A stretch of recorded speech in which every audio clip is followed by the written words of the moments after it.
Es un hecho de la vida.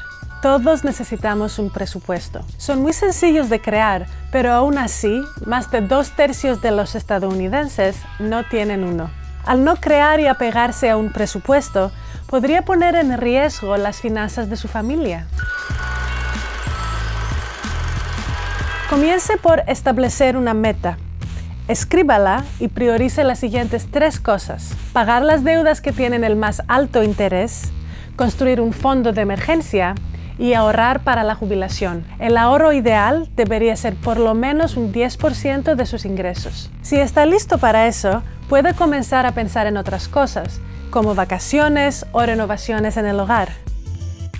Una vez que sepa para qué está ahorrando, debe calcular su flujo de dinero. Colecta sus estados financieros de los últimos meses: facturas, tarjetas de crédito, estados de cuenta bancarios, pagos de préstamos y cualquier otra cosa que muestre sus gastos. Súmelo todo para encontrar su gasto mensual común.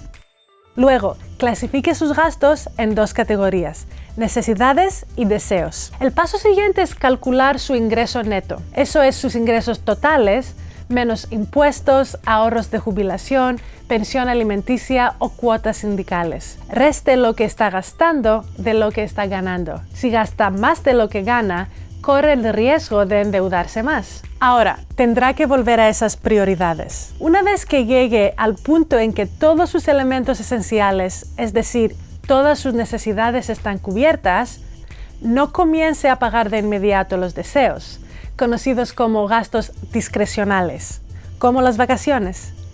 Primero, debe comenzar con los objetivos que he enumerado: pagar deudas con intereses altos, crear y contribuir para un fondo de emergencia y ahorrar para la jubilación.